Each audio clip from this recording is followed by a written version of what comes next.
The room smelled faintly of roses and heartbreak.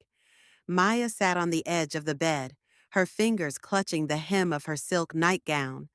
The scarlet fabric hugged her body softly, the way Ayan used to once. Now it was just fabric, cold, silent, unfeeling. He hadn't come home last night, again. She glanced at the clock, 2:37 a.m. The digital numbers glowed like little red daggers in the dark. A few months ago, this very room had echoed with laughter, whispers, and the gentle sound of kisses stolen between long conversations. Ayan's hands had known every inch of her. He used to worship her skin like a devotee lost in prayer. But now, even his scent was fading from the sheets. Maya stood up slowly, her bare feet brushing the warm marble floor. She walked to the mirror and stared at herself. Her soft, dusky skin glowed under the moonlight, her thick hair falling like a waterfall down her back. She was not just beautiful, she was captivating. So, what had changed? She knew the answer. Her name was Sana.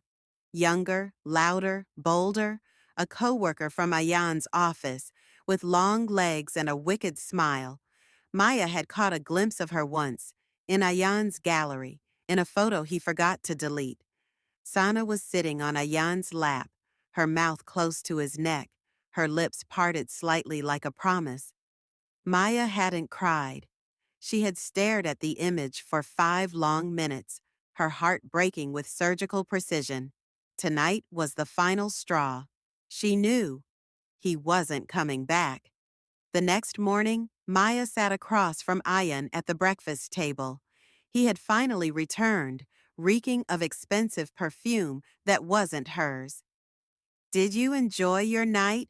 she asked, her voice calm like poisoned honey. Ayan looked up, startled. "What's that supposed to mean?" "You weren't home," she replied, sipping her coffee. "I assumed you had better company." He didn't deny it. He didn't need to. "I think we should stop pretending," he said flatly. "This isn't working." Her throat tightened, but she didn't let it show. "You've made your choice, then?" she asked. "Sana makes me feel alive, Maya. With you, it's just routine." Routine? Was love supposed to be a carnival every day? Maya looked at the man she had given everything to. Her youth, her passion, her soul,